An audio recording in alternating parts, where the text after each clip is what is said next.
Give a little bit of intro on myself.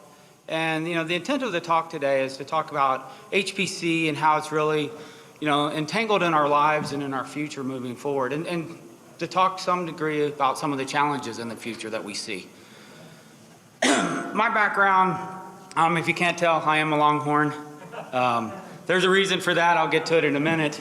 Back when I went to school, Texas State didn't have a computer engineering program, so that's my excuse. But I grew up in small town Texas. My career spans about 34 some odd years. I started my career at National Instruments, where I got involved in ASICs, FPGAs, all kinds of I/O designs, all kinds of adapters of the 90s. Got involved in x86 embedded systems for aero, military, and embedded, machine vision, test and measurement. So back in the old days, we just called that embedded, and now we have nice marketing terms like edge and IoT. Moved on from there over to Intel for a number of years. Then I spent 13 years at Dell, where I was CTO of the server BU, and I just joined AMD about 9 months ago. So November of last year, I joined AMD, heading up what we call the data center and embedded systems group. So heading up the architecture and strategy team there. It's kind of a new team focused on the systems architecture in and around the SoC instead of just the SoC. So we have, AMD has a lot of talent on deep in the SoC. I've dabbled in it a long time ago. I probably would not be that great at writing RTL anymore today. But it's been an interesting career. And, like I said, went to UT. I do have strong ties. Bringing back the quote from The Blind Side, this is the school that my family went to. All my brothers and sisters have come here. I was the outcast. My daughter played soccer here for 4 years, and so she's, in the top 10 list or so in Texas State and goals and all those good stats. But she graduated, moved away to Hawaii, taught middle school in Hawaii, and then she just recently moved back, and guess what? She landed a job teaching algebra at high school at San Marcos High School, and is the head soccer coach. So if you have any soccer coach complaints, don't send them to me.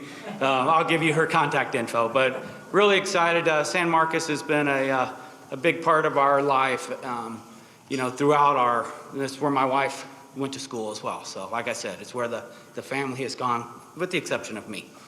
So let me dive into, the intent of the talk today is to talk about what's going on around, this whole digital economy, and how does HPC play into that? And if we kind of step back for a moment and we just look at, computational demand right now is just massive and growing.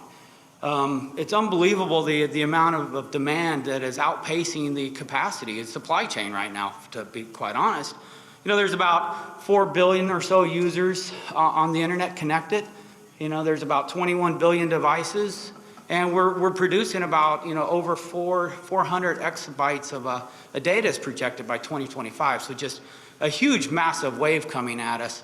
And to be honest, I think those billions of devices is probably low. When I look at just the number of IP addresses in my own home, I have like 50 to 60 some odd devices, phones, computers, switches, wall outlets, cameras, you name it. So I think that might actually be low.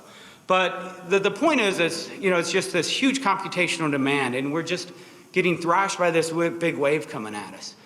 And so if we talk about some of the trends and what's driving some of that, if you look at the connectedness of the world today, over half the world is, now on the internet.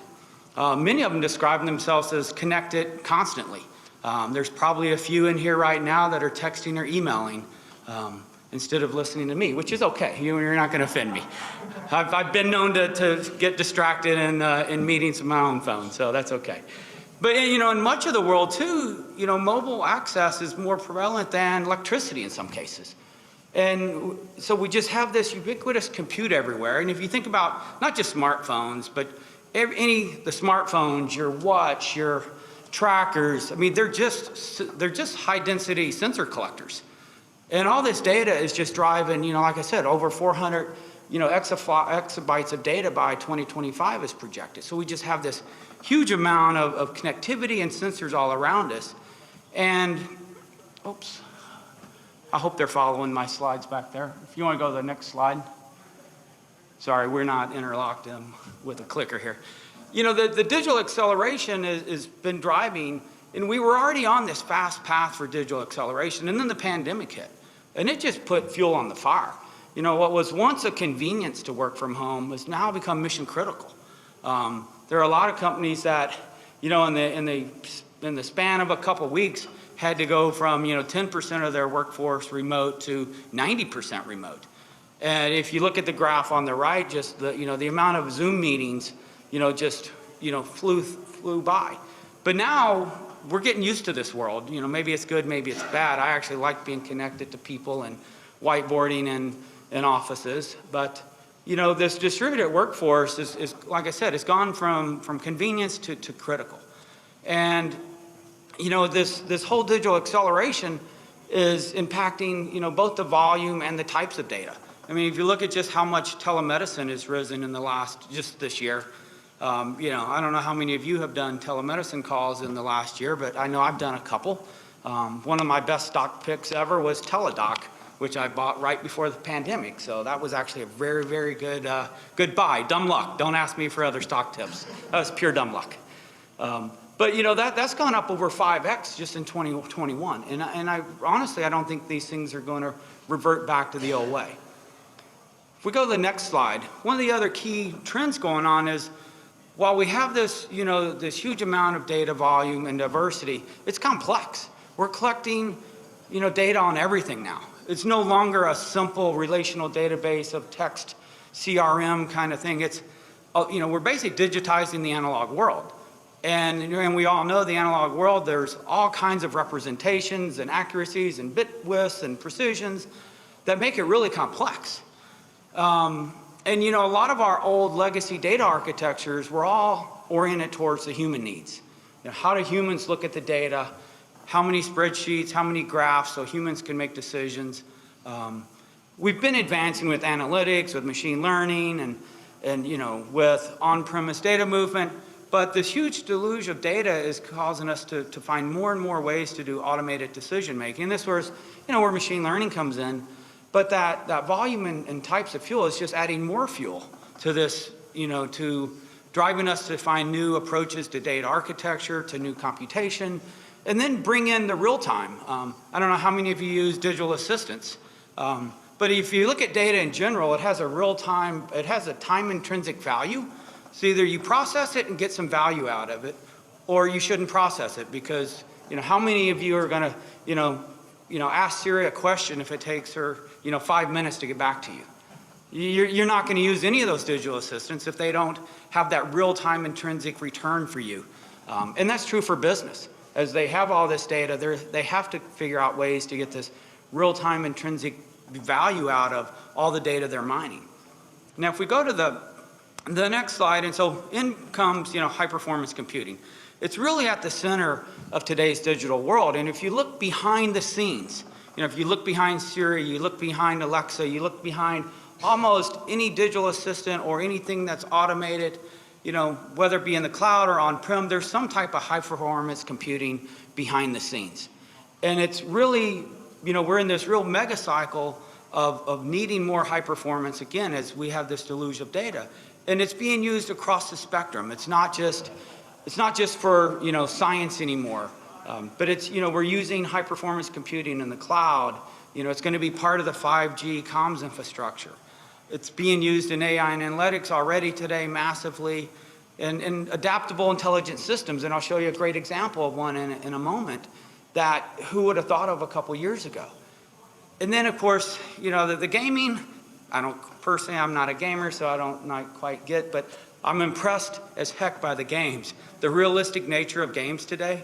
I'm glad, honestly, they didn't exist in the 80s because I probably wouldn't have stayed focused enough to go to computer engineering. Probably got distracted, but the gaming, the simulation, the visualization, they're all intertwined along with the smarter client devices, all over the place, from IoT to the edge. So really, high-performance computing, it's no longer just, up the street at TAC or in a data center at Texas State. It's pervasive, and everybody is using it to, again, understand the data. The data is complex. I heard some of the commentary up here on the last panel about the complexity of the data. They don't quite understand how to mine it yet. Well, this is where HPC and AI come in that are going to help businesses understand and comprehend that data. If we go to the next slide, like I said, in that intelligent embedded systems, if you look at the new Tesla that just rolled out, the Model S and the Model X that just started shipping, there's actually an embedded, AMD Ryzen and an embedded RDNA 2 GPU in the Tesla for the infotainment center. This is AAA gaming in a car, and this is teraflops of performance in a car, not to drive it, but to entertain you. That's amazing. It's amazing how much horsepower is being used inside to entertain, and what they do next with it, I have no idea. But the amount of horsepower that they're putting into these intelligent embedded systems is far beyond, our wildest dreams just a couple years ago. And so this is just, continuing down this path. And if we go to the next slide, now I'd like to say that the landscape of the future is rosy. Like I said, high performance computing is at the forefront of some of our most promising, advances in the world, whether it's being used in HPC or AI training. These things enable better life for humans. They automate things for us. They help us find major discoveries. HPC, I'm sure, was at the, look at all the companies that donated HPC cycles for the COVID testing or for the studies to find the COVID vaccine. I'm positive there was a lot of HPC cycles thrown at that problem. But like I said, the landscape's not completely rosy, because these important and growing computing segments, they're also very, very, energy intensive. And a lot of the panel that we've talked about at this event so far has been around, energy conservation or water conservation. I'm sorry, tongue's twisted there. But being more efficient, being stewards of the environment. And so this is a really key part that, we're trying to address at AMD, is driving more energy efficiency through these compute segments. We highly think that we have to be stewards of our environment and to help reduce the greenhouse. So we have to find new ways to do things. And that's kind of where we're going next. If we go to the next slide. And if you look at the growth of big compute in general, if we just take, AI or ML for a moment, the models are rapidly growing. The number of parameters are doubling about every 2 to 3 months in today's biggest ML models. It's amazing, which means we need about, 3 to 4x compute horsepower, every 3 to 4 months to keep up. That's not a sustainable proposition for the industry right now. These growing capabilities, though, they deliver, greater quality of life improvements, for us. When we start combining, natural language processing and image recognition and improving that comprehension. I was impressed as heck the other day. I went to a restaurant and they weren't using OpenTable, they were using Google, and the Google Assistant called the restaurant verbally and negotiated a time and then put it on my calendar. And I talked to the waitress when I got to the restaurant, and she didn't even know that it was talking to Google. And it was amazing. But those are the kinds of things that are happening in the back end that are driving, our lives, that are making it better. And so we have to figure out, how are we going to go forward?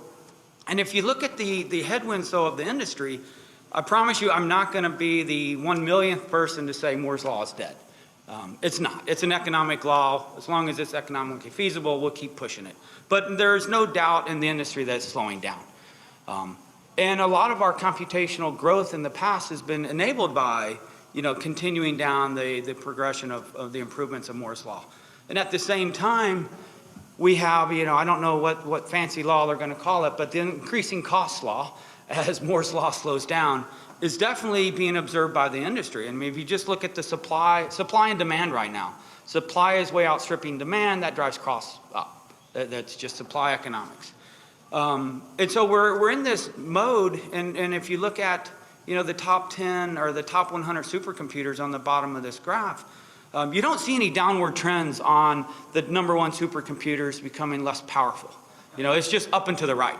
They are getting more powerful, but they are up and to the right. And that is, going to continue. And so it's pretty widely recognized now that our conventional approaches to high performance computing are starting to reach some of the fundamental limits of energy efficiency. We can push it harder, but high-performance computing doesn't normally scale. Normally, when we push general-purpose compute even harder and harder, it tends not to have the best performance per watt kind of efficiency scale. We can go faster. We can consume more power and take more cooling to do it. But it's not generally, well, it's not the path forward. That's not the most efficient way for us to move forward. So we really have to think about, new approaches to how we're going to do this. And at AMD, what we're focused on is a couple things and what we've done. So general purpose compute is not going anywhere. General purpose compute runs operating systems. If we go to the next slide, please. Actually, sorry. If you want to look at this one for a second, I didn't realize they didn't move it, but this was the graphs I was talking about. Apologize for that. Okay, if you want to go one more slide. So at AMD, what we're doing is kind of we're trifurcating our roadmap. We have our general purpose CPUs. We continue to push innovation and architectures. For a broad set of problems, general purpose compute is really, really good, and it will continue to be. But what we recognized a couple years ago is that there's actually, this notion of domain-specific architectures. If we think about rendering problems versus computational problems, you make clear architectural and design trade-offs that help the performance per watt and your efficiency if you optimize for those two different spectrums. So we split up our GPU a couple years ago and introduced the RDNA, which stands for rendering, and the CNDA, which stands for compute. And so we have kind of the visual graphics kind of GPUs, and then we have the CNDA, which is compute optimized. And this lets us really optimize that performance per watt for those different workloads, while we still push the gas on the general purpose, but we want to push this accelerated compute even harder because we think that can drive future high gains in energy efficiency. And so the way we're doing that on both the GPUs, the RDNA and the CNDA, and the general purpose CPUs is modular designs, chiplets, 3D stacking, and that's really going to help enable us to drive some of the next gains in energy efficiency. So if we go to the next slide. So while I say it's not completely rosy forward, but I do want to take credit. I want the industry to take credit for some of the huge gains we've made. If you just go back 20 years, into the year 2000, ASCII White was the #1 supercomputer. It was about, it was over 100 tons, consumed over 6 megawatts, and it was about 12 teraflops. That's a massive machine back in the day. Fast forward 20 years, we introduced the MI100 a couple years ago, I think maybe last year, and it only consumes 300 watts, not 6.5 something, or not 6 megawatts, weighs under 3 pounds, and it clocks in at about 11.5 teraflops. That's pretty good progress. It's really good progress. But it's amazing that our computational appetite is even outpacing this kind of historical gains, which is just flat out amazing that we're consuming that much computing. If we go to the next slide, just talking some more just about the MI100 and some of the good work. So we've had some projects going with Oak Ridge to get ready for the kind of the pre-exascale work. And so we started with Oak Ridge with the MI100. They wanted to start spinning up on the software front and finding out what they could get out of this kind of architecture path that we're going down. And whether you're talking about studying of galaxies or finding cures for cancer or trying to predict weather simulations across the board, they've seen incredible gains using the MI100 family in anticipation of where the next big step is for them. And if we go to the next slide, and we'll get to what Oak Ridge looks like here in a minute. But at AMD, what we recognize is there's really 5 keys to drive energy efficient computing. And I know there's only 3 on this chart, and I'll explain why in a minute. The first one is innovative silicon. Advanced process technology, packaging, being smart with energy efficiency in our design, driving advanced systems architectures, high-speed interconnects, high-speed memory to address all those key performance bottlenecks and drive balanced systems. And then software. Software is one of the most important aspects to driving that next gen. And this is why software actually for me is 3, 4, and 5. It counts 3 times. The co-optimization of hardware and software is just going to be critical for the industry moving forward.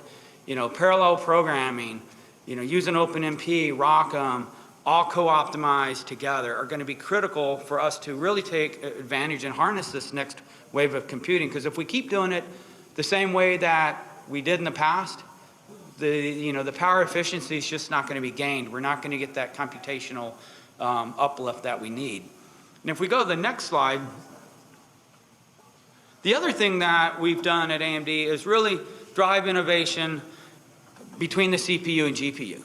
So in 2017, around the in the MI family, the Instinct family, we introduced the Instinct family and connected it to our EPYC CPUs at the time on just standard PCIe Gen 3. And that was a good start. So it started heterogeneous computing, it started greater adoption.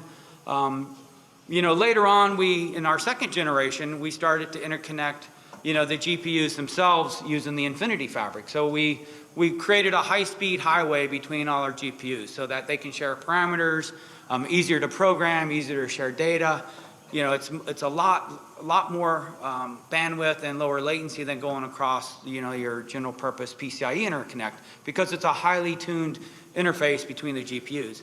And moving forward, we're looking to go, one step further to where now we start to interconnect these things completely coherently between the GPU and CPU. And that will make the programming so much simpler for the programmers in the world. It'll make it so much simpler when they can think of it in a coherent space instead of having to think of two unique spaces. How do I move the data? I have to go check when it's done, get the results, move the data. Moving data around is a huge power inefficiency in data centers today. A good chunk of the power is actually just bits moving around, not doing anything useful, just bits moving around.